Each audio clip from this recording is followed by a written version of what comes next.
Hey, it's my great pleasure to have an opportunity to present my paper at this BOJ-IMES conference. My name is again Daisuke Ikeda, the Bank of Japan. A typical disclaimer applies. The views expressed in this presentation are mine. All right, I'm going to present about digital money and its implications for monetary policy. Money is not static, it is dynamic. Money has evolved over time.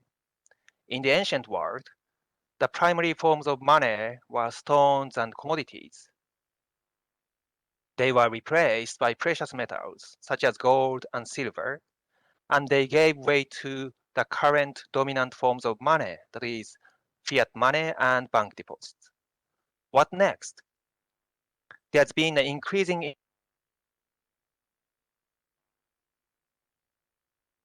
currencies have emerged. As Governor Crowder mentioned yesterday, we have entered the period of the transformation for the monetary system. So in this presentation, I focus on private digital money. And we've seen a rise in cryptocurrencies. These figures are taken from the recent report by the Financial Stability Board. Left-hand side figure shows the market capitalization of crypto assets, including Bitcoin, and right-hand side figure shows the market capitalization of stablecoins. Both have increased rapidly and tremendously in recent years, with a lot of volatilities for crypto assets. To be clear, we are yet to have global digital money that is circulated and used and accepted across borders. We don't have it yet. However, the idea of Libra, DM, and stablecoins makes clear that global digital money is technologically feasible and may be within the reach of the future economy. Against this background, there's been an increasing attention by policymakers to global stablecoins, GSCs. G7 Working Group on Stablecoins points out that GSCs could have significant adverse effects both domestically and internationally on the transmission of monetary policy. Merush, an executive board member of the ECB at that time, argued that depending on Libra's level of acceptance, it could reduce ECB's role over the euro, could impair the monetary policy transmission mechanism. Brainerd, a member of the board of the Fed, argued that the migration away from the sovereign currency to a global stablecoin could weaken the scope for independent monetary policy.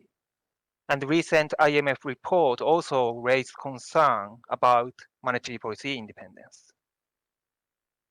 So how severe the risk to the monetary policy independence? So this is an issue raised by Professor Rogoff in yesterday's lecture. So Benigno, Schilling, and Ulrich argued that with the global digital money, we may face a new trilemma. We are now living in the world without global digital money. So in this world, we have the traditional trilemma studied by Mandel and Fleming. It is about independent monetary policy, free capital flow, and fixed exchange rate. But in many countries, including Japan, we have free exchange rate, so these three are compatible.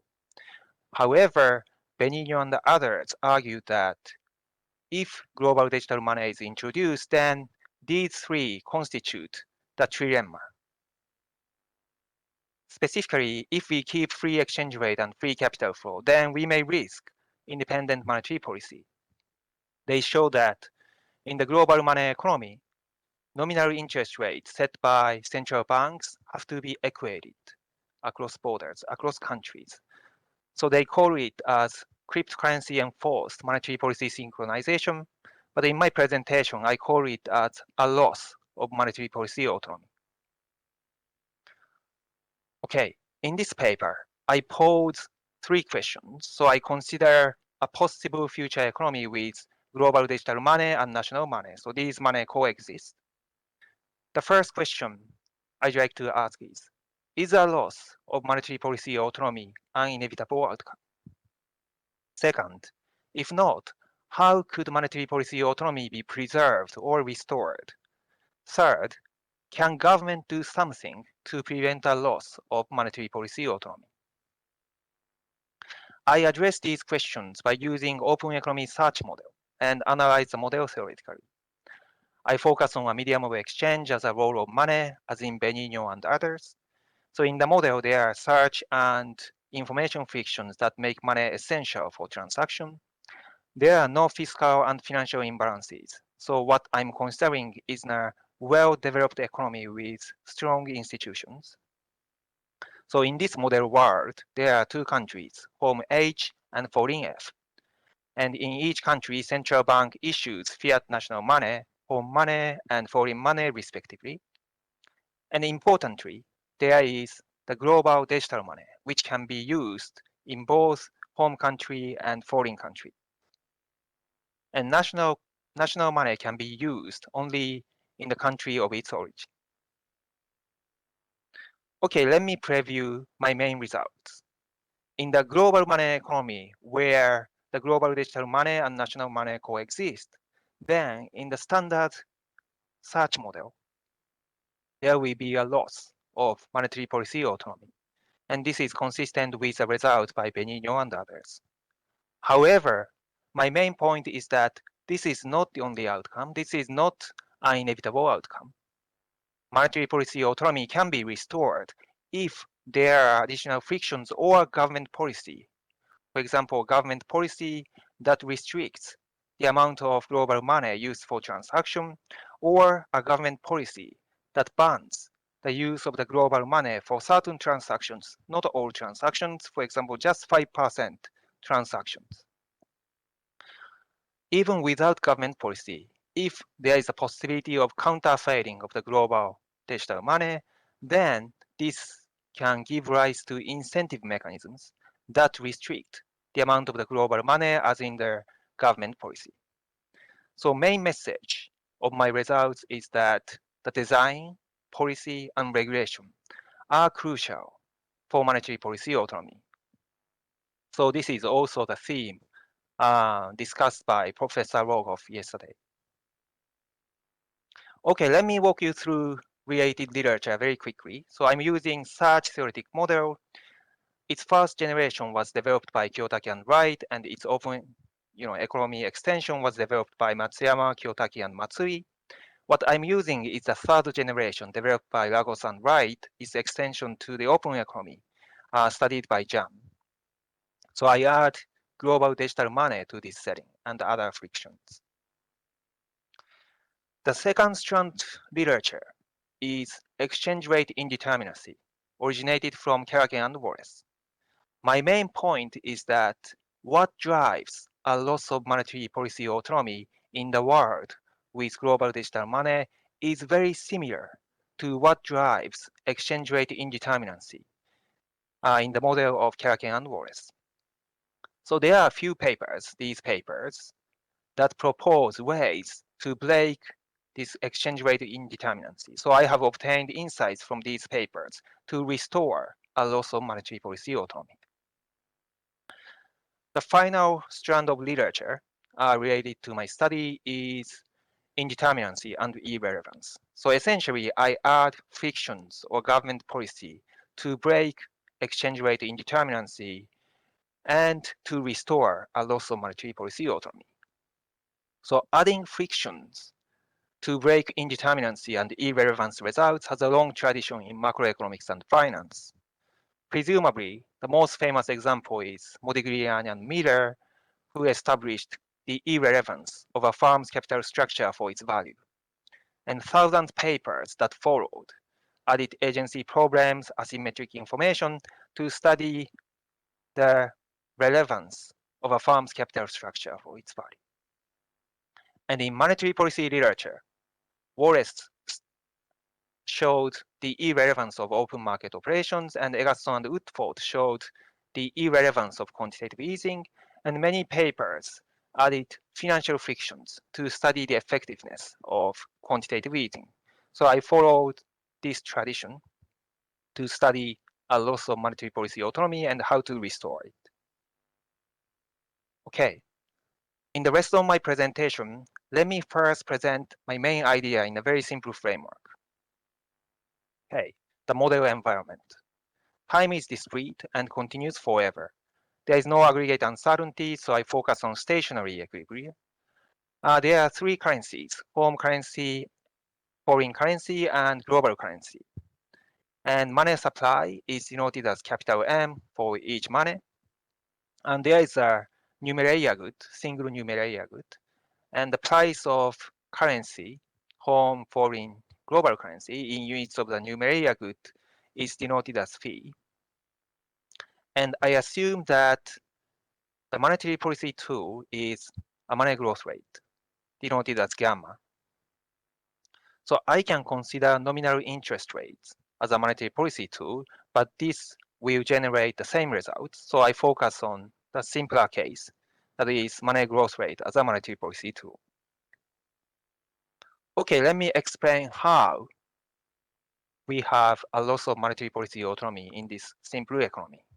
So I consider the global money economy where all currencies, home currency, foreign currency, and global currency have positive value. And for the sake of simple exposition, let me assume identical liquidity services of all kinds of money. So this is not necessary, can be relaxed in the search theoretic model I will show you later. But here, just for simple exposition, let me assume this. Then, since home and global currencies, money, provide the same level of liquidity services, then in equilibrium, the returns of holding home money and the return of holding global money have to be equated, because home agents who consider which currency they hold, home money and global money, have to be equivalent, because these currencies have positive value. Okay, and the same condition holds in the foreign country. So in the diagram, what I explained is the equalization of the returns of holding home money and foreign money through the holding of the global money. But the key point here is that the return of money is closely tied with the growth rate of money supply.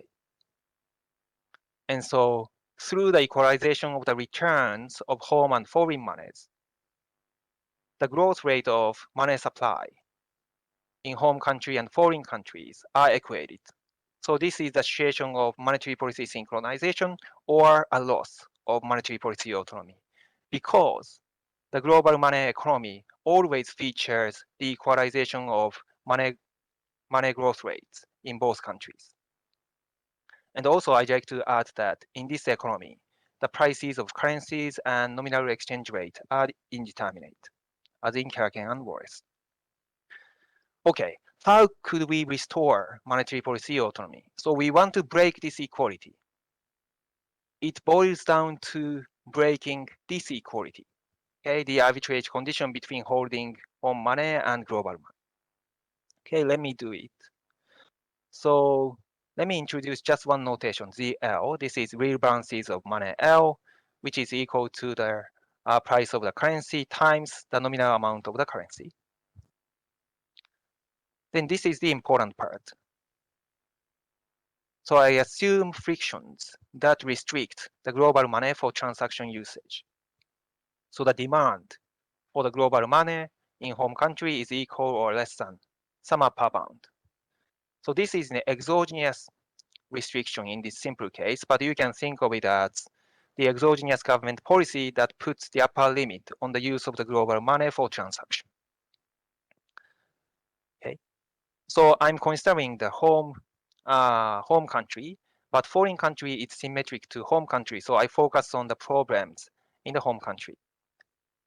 Okay, suppose the constraint is binding, so that the real balances of the global money is equal to its upper limit. And then looking at the global money market clearing condition, the left-hand side is the supply of the global money, and right-hand side is the demand for the global money in home country and foreign country. And in each country, these demand hit the upper limit and constraint is binding. So the price of the global money is determined from this equation. And in a typical model, the total real balance is Z, which is the sum of real balances of home money and global money. The composition may be indeterminate, but the total real balances are determined in the standard model, so I assume that it's the case. And then looking at the home money market clearing condition. So here, the supply of home money is equal to the demand for the home money, which is equal to the total real balances minus the demand for the global money. Then this equation simply can be solved as this one determines the price of the home currency, and similarly, the price of the foreign currency is determined, and the nominal exchange rate is given by the relative price of the foreign currency, which is shown to be proportional to the relative money supply. And if home money supply increases, then there will be depreciation. And this equilibrium is consistent with any values of money supplies in home and foreign countries. So equilibrium conditions do not restrict monetary policy settings. So monetary policy autonomy is restored. So that's my basic idea. Okay, let me move on to such theoretic model to formalize the main idea.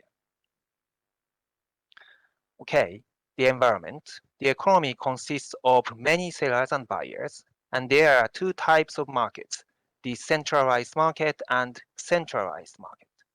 In the decentralized market, sellers and buyers are matched randomly, and upon a match, a buyer makes an offer to the seller, and if the seller accepts, they trade goods. In the centralized market, everyone gets together and trade money and goods. So in this economy, goods are perishable and agents lack commitment. So individual histories are private information. So there is information friction, which makes money essential as a medium of exchange.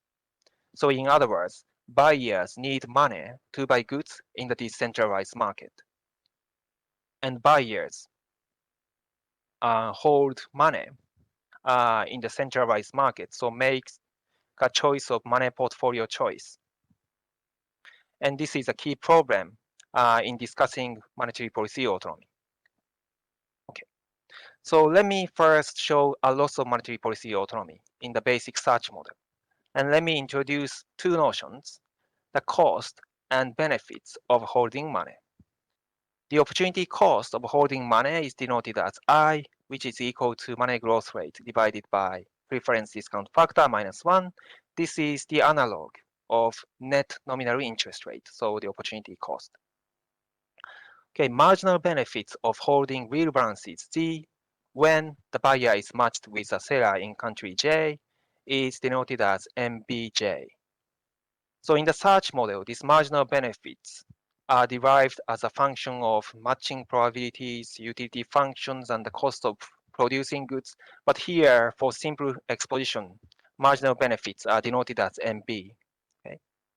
And buyer makes a money portfolio choice to maximize his or her utility. In doing so, the buyer equates the cost of holding money with the benefits of holding money, marginal benefits. Okay, this is the equilibrium condition regarding the choice of home money, and second one is regarding foreign money, and third one is regarding the global money. If you hold global money, you can use both in home country H and foreign country, you have double benefits. Okay, putting these conditions together, you can get these simple equilibrium conditions.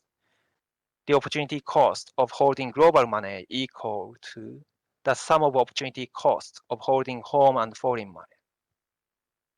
And then in terms of the growth rate, you can write this condition as this, which says that given the growth rate of the global money, then the sum of the growth rates of money supplies in home and foreign country is fixed. So there is one-to-one relationship between home and foreign money supplies. So this is a loss of monetary policy autonomy because money growth rates cannot be set independently in each country. Okay, let's consider how to restore this monetary policy autonomy. As in the basic idea, let's consider a constraint that limits the amount of the global money for transaction. Okay? There are three ways of modeling this constraint. The first way is, just as I said before, simple exogenous government policy that puts the upper limit on the use of the global money. A second way is to consider the possibility of counterfeiting of the global money. Then this constraint can be derived as no counterfeiting incentive constraint. So intuitively, if the transaction amount is very, very small, like $1 worth transaction, then a counterfeiter wouldn't have incentive to fake this transaction because doing so, benefits is very small. But if the transaction amount is very large, like more than $1 million worth, then a counterfeiter would have incentive to fake this transaction because benefits of doing so are large. And finally, if we consider cryptocurrencies with a proof of work consensus protocol like Bitcoin, then this constraint can be derived as no double spending constraint as shown by Chu and Koppel. So this is very similar to no counterfeiting constraint. Okay, then assume that this constraint is binding. Then three equilibrium conditions I showed before are changed to these conditions. They look very similar, except for two things. First is that the demand for the global money are determined by this constraint, so that from this equation, the demand real balances of home money are determined, and from the second equation, the real balances of foreign money are determined, and from the third equation, this Lagrange multiplier is determined. This is the tightness of the constraint. Okay, this constraint, the tightness. And if the tightness is positive, which means the binding constraint, so as long as the right-hand side of this equation is positive, then the portfolios of home, foreign, and global money are determined. So monetary policy autonomy is restored because nothing constrains the settings of money growth rates in this case. So let me illustrate the region of monetary policy autonomy. So x-axis is the home money growth rate, y-axis is the foreign money growth rate, and the blue region is a region of monetary policy autonomy. Pink region is where the global money is dominated and global money vanishes in the pink region. And red region is a loss of monetary policy autonomy when the constraint is not binding. It's a simple red line. Okay, so I have discussed one way to restore monetary policy autonomy by putting restrictions on the amount of global money used for transaction. But there is another government policy which is which bans the use of global money for a fraction of transactions, like 5% transactions. So in these transactions, sellers accept domestic currency only. In the literature, these sellers are called as government sellers. And government sellers have a similar spirit to the notion of legal tender and tax payments, or these sellers can be interpreted as behavioral sellers who prefer using national money, who don't want to use global money, digital money for some reasons. There continue to be private sellers who accept both currencies, domestic and global currencies. And for simple exposition, let me assume that matching happens within a country only. Okay, so in this case, domestic currency is accepted more widely than global one because government sellers accept only domestic currency. Okay, so let me go through a few notations. I, this is the opportunity cost of holding money, and B, this is marginal cost of matching with a private seller, and B GOV, this is marginal benefits of matching with a government seller. Okay. And then this is equilibrium conditions of the portfolio choice, money portfolio choice by buyers about the home money choice and global money choice. If you hold global money and if you matched with a private seller, you get this marginal cost. And if you matched with a government seller, you get this marginal cost. But if you hold global money, you have marginal benefits from matching with a private seller only because government sellers do not accept global money. So putting these equilibrium conditions together, you get this equation. So if there were no government sellers, then this term is zero, which means the equalization of the opportunity cost, which means the equalization of money growth rates between home and global money, and same condition applies to the foreign country. So the equalization of money growth rates between home and foreign countries are loss of monetary policy autonomy if there is no term, no government sellers term. But now we've got this term. So the real money balances of home money can be determined if right-hand side is positive. So in that case, money portfolios of home money, global money, and foreign money can be determined. And the equilibrium conditions do not restrict money growth rates in both countries. So monetary policy autonomy is restored. Okay, let me conclude. So I consider a possible future economy with global digital money and national money. And I show that in the standard search model, the monetary policy autonomy can be lost. But my main point is that this is not the only outcome. This is not an inevitable outcome. Monetary policy autonomy can be preserved by adding government policy that limits the amount of global digital money for transaction or government policy that restricts the acceptance of global digital money for some transactions, not all. Or even without government policy. If there is a possibility of counterfeiting of the global digital money, then that may give rise to incentive mechanisms that limit the amount of global digital money for transaction playing a similar role to the government policy.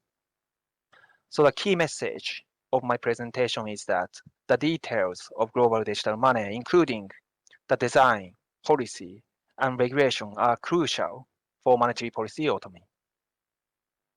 So let me finish this slide by mentioning monetary policy effectiveness as a caveat. So in this presentation, I exclusively focus on monetary policy autonomy. But monetary policy autonomy does not necessarily ensure monetary policy effectiveness, at least in theory. So as I quoted in the beginning, many policymakers expressed concern about monetary policy transmission mechanism, that is monetary policy effectiveness, which means central bank's capacity to stabilize the real economy. In companion paper, I consider a possible potential effects of digital money on the monetary policy effectiveness by focusing on money as a unit of account. So there are nominal residues in prices and wages. And in this case, invoice currencies affect the transmission of monetary policy. So if more prices and wages are set in units of the global digital money, so in other words, if digital dollarization deepens, then the effectiveness of monetary policy goes down. So the economy, an economy with small economic size and more open to trade is more susceptible to digital dollarization. So ideally, monetary policy autonomy and effectiveness should be considered jointly, but I leave it to my future research. Thank you. Thank you, Dr. Ikeda. The discussant comes from New York. I would like to invite Dr. Linda Goldberg from Federal Reserve Bank of New York. Could you turn on your? Oh, yeah, you're here. So please start your comment. Very much for having me. I'm honored to be back and look forward to seeing you all in person at future time. The views that I express are mine and not those of the Federal Reserve. Let me share my screen.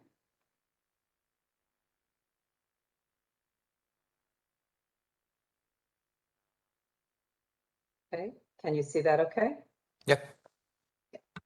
Okay, so following Dr. Ikeda's wonderful presentation and very clear paper, I just want to reinforce, as Governor Kuroda stated yesterday, digitalization is a transformative situation right now of the financial sector. It's a new frontier for all of us, and we need to understand the broad set of consequences. And in this case, we're looking at the issue for monetary policy autonomy. And then there, as was noted, there is the separate issue, but related issue of monetary policy effectiveness. So in my discussant remarks, I'm going to take these in two directions. First, I'm going to review the main arguments of the paper, which, as you just heard, it's about digital money, conditions for monetary policy autonomy, and frictions. I'm going to point out analogies with earlier literature, and then I'm going to ask questions about what is it that's special about digital money, and what are some additional directions this paper or future work could include to address that specialness. Then I'm going to go more broadly to the bigger picture on how we understand digital currencies as mediums of exchange. And I'll talk a bit about the structure of digital currencies, their types, and their mechanisms, a little bit about the cross-border framework, and how all of this basically has messages for the types of frictions and tools that we could apply for monetary policy autonomy in research. So the main arguments of the paper, just to recount those, are there's a world with two countries. Each has domestic money that's only used at home. There is a privately issued digital money that competes in both of the home markets. And if this private money competes without frictions, the home loses monetary policy autonomy, as does the foreign country. They're completely parallel. You really don't even need the second country in this model for that kind of results, I think. So because of this, which is, takes us back to the usual trilemma, the frictions are needed to make monetary policy autonomy and global digital money compatible. So you're basically finding out what mechanisms you could introduce to put a wedge between domestic money and the global money, so that the global money is unattractive, and that gives you your autonomy back. So one way is basically to, through the paper, basically to undermine the credibility of global digital money through the possibility of there being counterfeiting. Another way is to limit large transaction viability with what's called government transaction policy. And that basically is something that is introducing kinks and limiting the usefulness of the global currency. So by doing that, you tilt demand towards the domestic currency. So there's a lot of analogous and very nice insights in this paper. And it's excellent. It's very well written, and it fits nicely into a long literature on currency substitution and conditions for what's called the literature dollarization, or adoption of a third country in a two-country world, a third country's money, or even and if there wasn't the third country, even a second country, if it had kind of more favorable conditions. And from that literature, we've learned that monetary autonomy is lost when countries do not well contain their printing presses, that's a typo here, as the home country loses value when its inflation rates are higher. The monetary autonomy is also lost with financial sector integration and capital market openness. In the current model, there's not a whole set of financial transactions, so that is another direction for thinking about tensions, not just on the medium of exchange side, but ways that the trilemma still will get reflected. And in this earlier literature, the way that autonomy is regained is through, countries engaging in institutional reform, basically to make their currencies more attractive for holding. Some of that is also reinforced by central bank independence and by inflation targeting regimes. And these are key to containing the growth rate of money and the returns on holding money. There are also in this literature restrictions on foreign currency use, on financial transactions. There are the efforts to put sand in the wheels on some of these transactions and to regulate these.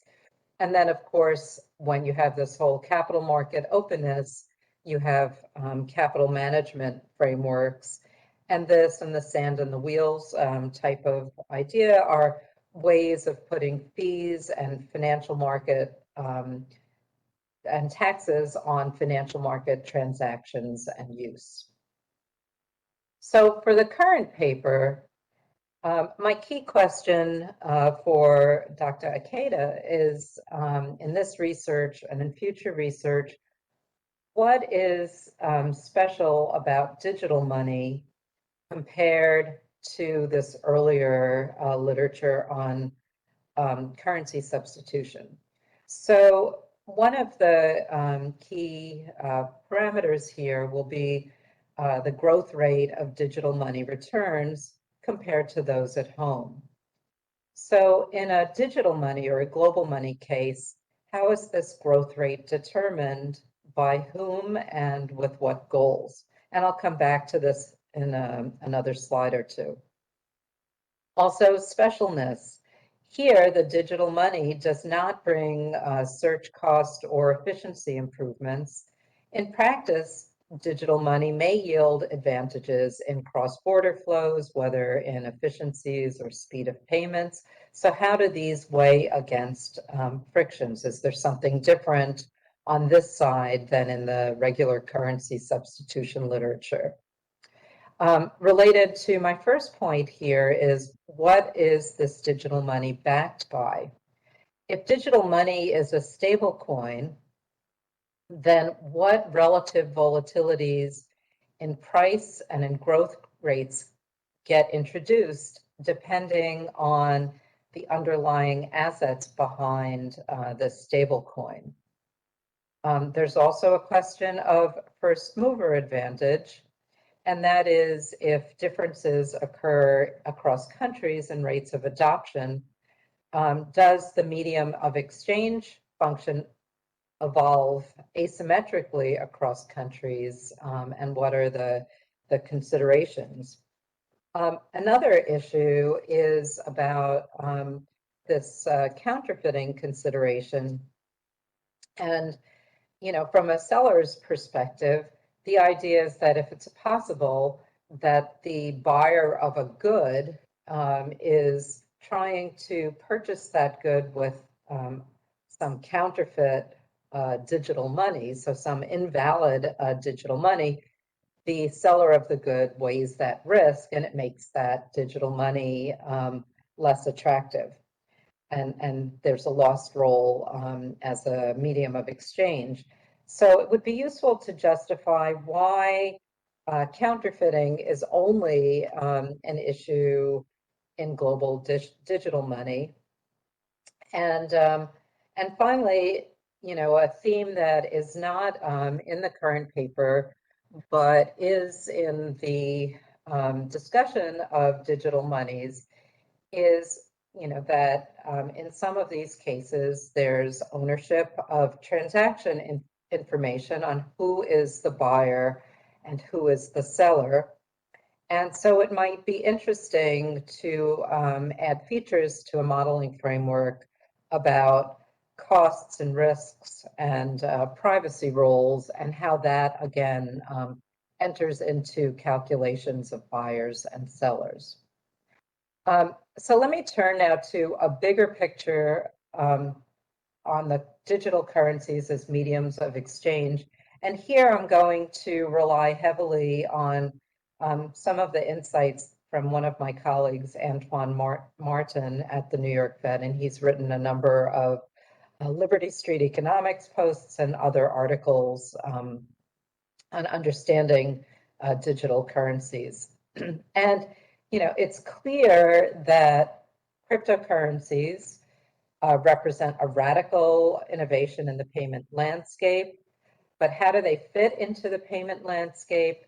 And here it's useful to characterize payment mechanisms by two dimensions. One is the type of money that's being exchanged, and the other is the type of exchange mechanism. So in terms of thinking about digital money, you can think of three forms of money. You could have fiat money, you could have money backed by assets, and money backed by unsecured claims. You could also have different exchange mechanisms. So there's physical transfer, there's electronic transfers, and those could be with or without a trusted third party involved. In terms of the fiat money, historically, you have currency, you have stones, you have wampum. In terms of backed by assets, gold coins, backed by uninsured claims, endorsed checks. And then you get into the whole electronic space where you have those with a trusted third party that could be like central bank deposits. You have money backed by assets with a third party like Alipay, Tenpay, finality balances. And then you have uninsured commercial bank deposits. And then finally, in this last row, you get to electronic without a third party. These are the distributed ledger technologies where you have Bitcoin, stable coins, and some initial coin offerings.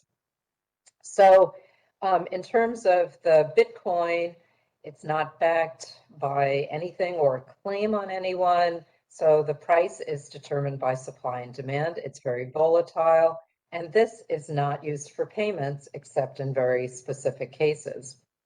So, and here's what's relevant for the current paper. So stable coins then emerged as a solution to Bitcoin price volatility. They stabilize their assets. Those are almost always US dollar assets. Again, getting back to us thinking about this dollarization literature, this prior currency substitution literature. The stable coins require a trusted third party.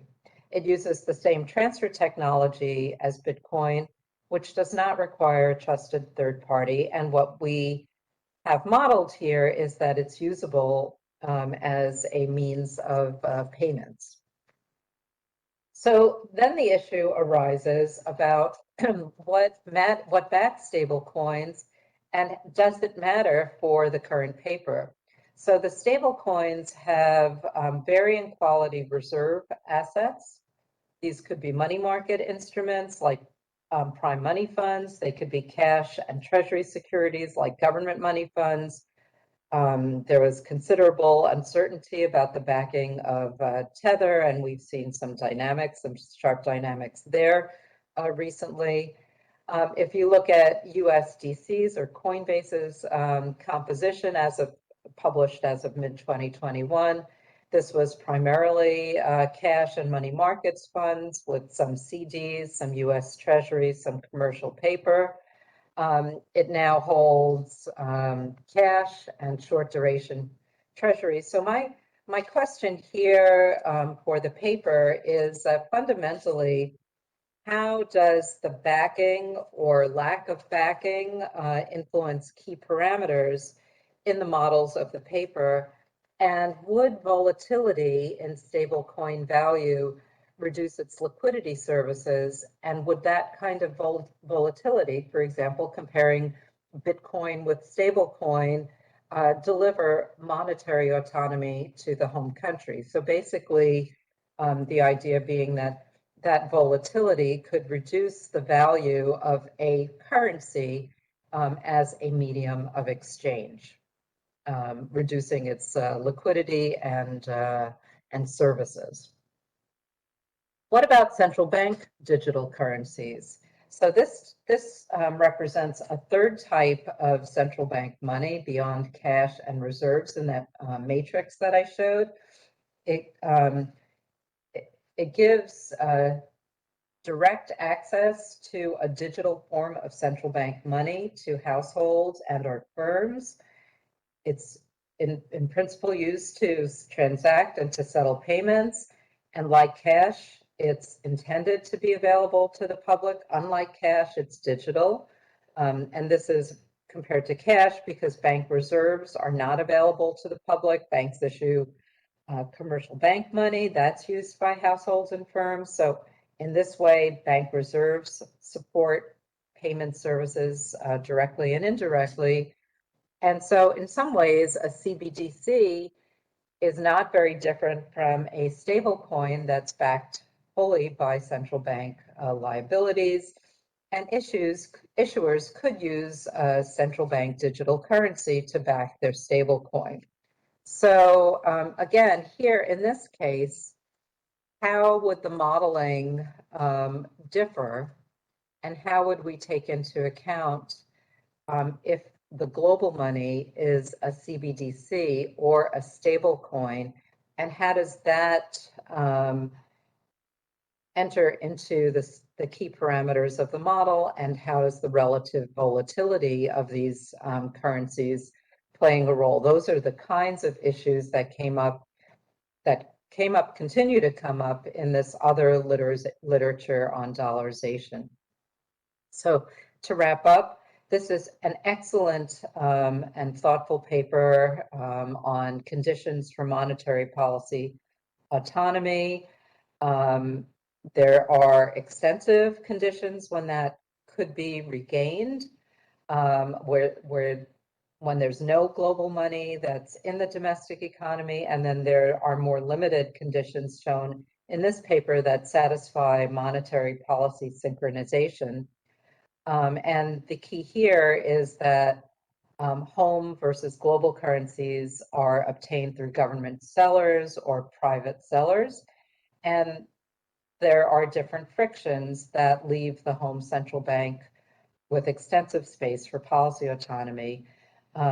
My comments have been aimed at future versions of this work where you embed some other special features that are specific to digital assets, including their governance, their asset backing, and also the ownership of private transaction information. And these features have been key for use as a medium of exchange. So thank you very much.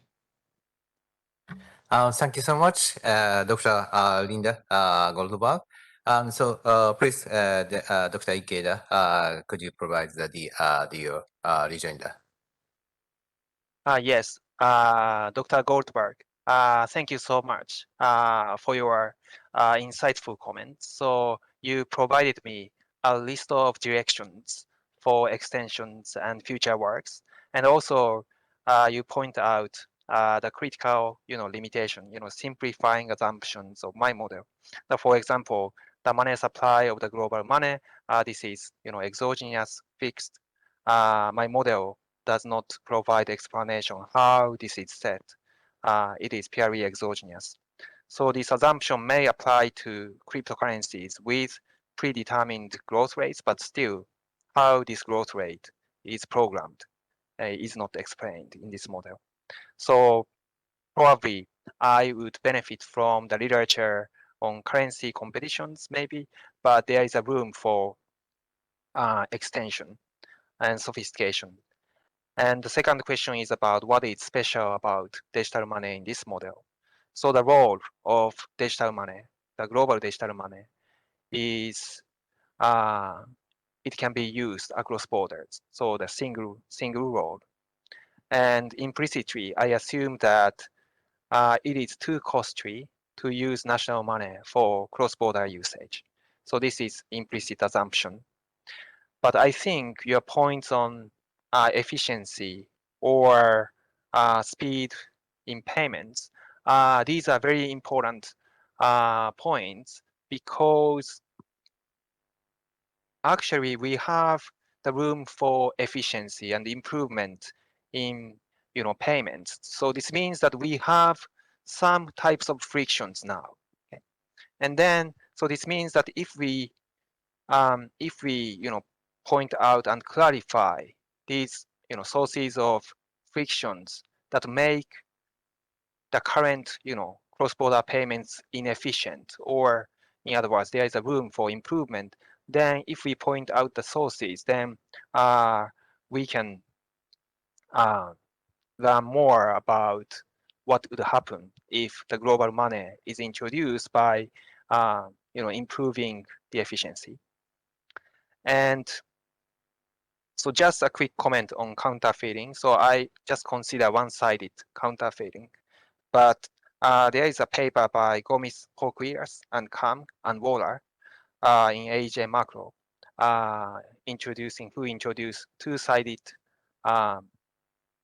counterfeiting, home money and foreign money. And so, but this is very complicated. So just for simple exposition, I introduce counterfeiting in global money only, but this can be relaxed with a bit of complication. And finally, there is a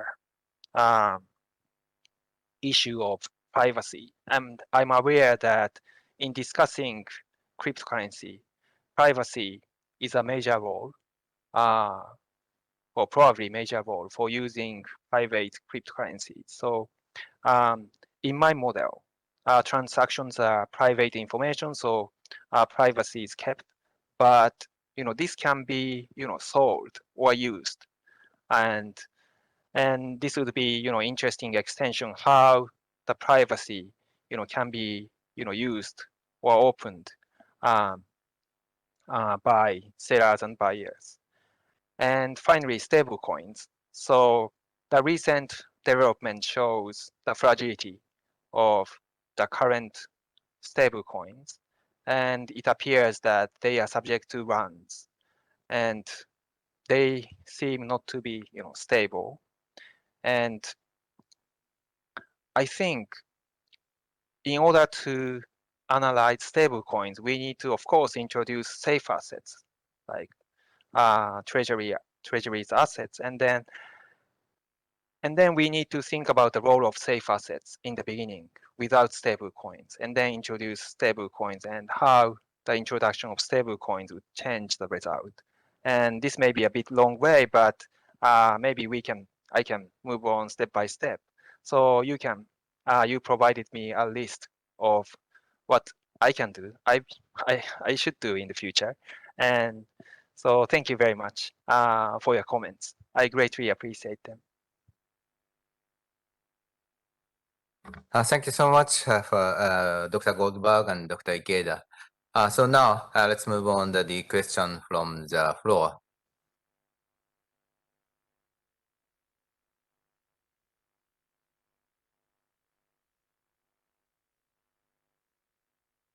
Yeah, the first question comes now. Yes, Dr. Sekine, Toshitaka Sekine, please. Okay, so thank you very much indeed for nice presentation, Dr. Ikeda. I just want to echo in a sense that what's discussant Dr. Goldberg mentioned. So this is just a comment in a sense. So, and you are really aware of that thing. well, when I heard your presentation, I just wondered that so whether we can really separate so medium of exchange from unit of account. I know you try to do it for using this model, and this is just a sort of experiment thing. But what really wonder is, well, if you think about just so following that, so Dr. Goldberg's argument that so if the currency is quite so volatile, and you mentioned that the price is indeterminate in this model, that is crucial point, isn't it? So if that's so one currency is really so volatile, so unit of account thing, then who want to use it? So that is really happening in the Cambodia or Laos or these countries things because local currency is so volatile and as a unit of account and people do not want to utilize it and try to go to the US dollars. So on that score, that's so well. I know that so you want to utilize this search model. That's fine, but having said so, this volatility of the unit of account need to be embedded in somewhere as a friction or cost or whatsoever. So that is my impression. Thank you very much. Okay, thank you. Thank you very much for the comment. And yeah, I agree. And so in this model, I focus on stationary equilibria for simplicity. So I abstract away volatility, dynamics. And when I say indeterminacy, it is indeterminacy in steady state. So, but for some reasons, once in the economy with a loss of monetary policy autonomy, prices are indeterminate. But once you pick up some prices in stationary equilibria, these prices are kept constant over time, at least in stationary equilibria. But I agree that in this model, I purely focus on medium of exchange, and as I said, it's my future work. Studying unit of account and also medium of exchange jointly to study monetary policy autonomy and effectiveness. Thank you very much. Thank you so much, Mr. Sekine. Next question comes from the Professor Shioji.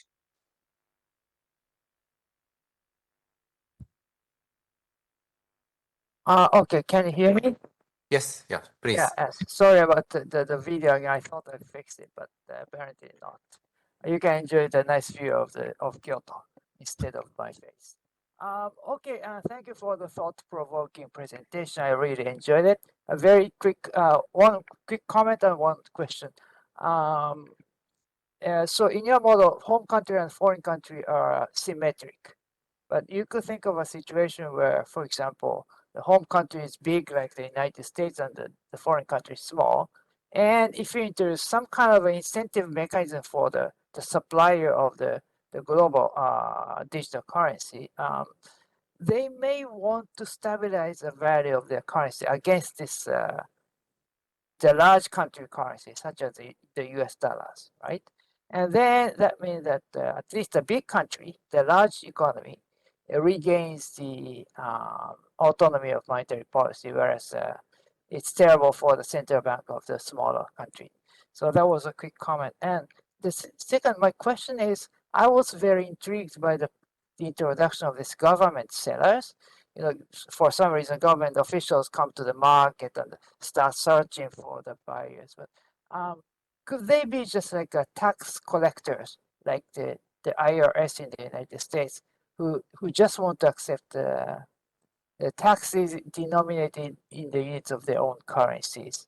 Because I understand that there is this theory called the tax theory of money, which states that why do people accept the legal tender of its own, of their own country? That's because taxes have to be paid in the unit of their own currencies. So if you have any thoughts about it, I appreciate it. Thank you.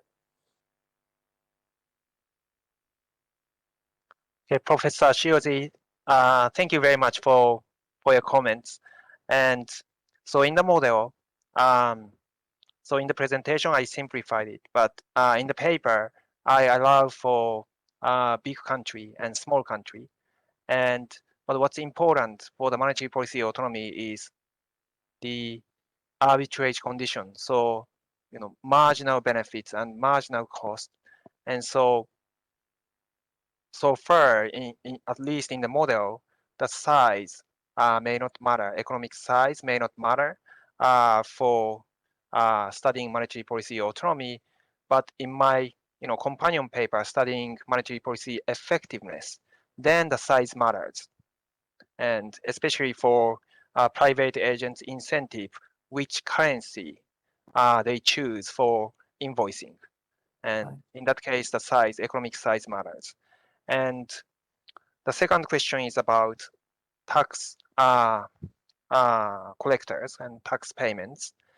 And this is a matching model. So if I can interpret sellers as government sellers who collect, taxes, then they are matched randomly, then I can interpret these as tax collectors. But in practice, tax payments wouldn't happen, randomly.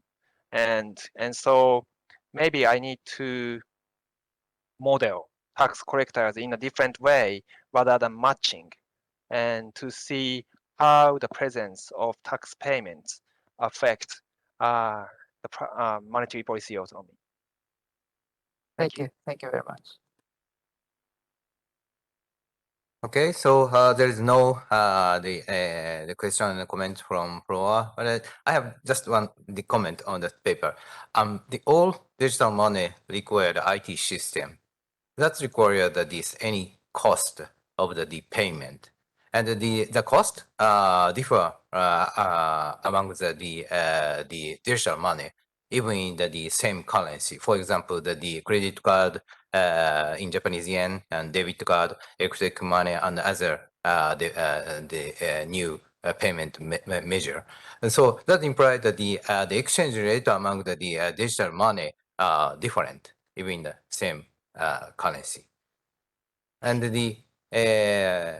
in the case of the foreign currency, if the U.S. resident are visiting Japan and he used the debit card settled by the U.S. dollar in U.S. bank's account, the IT system requires the higher the merchant fee. But the merchant fee is covered by the merchant side, but the price setting in the store require the higher price for the consumer. That implies that the currency, the exchange rate of the currency largely affected by the payment cost coming from the IT system requirement. So and the gap of the merchant fee is quite large. For example, 2% or 3%, and so it's has a big impact between the gap of over the gap of interest rate or growth rate of the two home country money and the foreign country money. Yeah, that is out scope of the DCR paper. Yeah, but it's quite important to consider about the market microstructure of the retail payment systems. Okay, so there's no the question, and it's come to end of the second days. There's another question? No. No. Okay. Thank you. So we enjoyed a lot of three very the creative and informative paper and the discussion with the participant. And so now I try to close we've come to the end of the second day of the conference, and I hope all of you enjoyed the presentation and the discussion.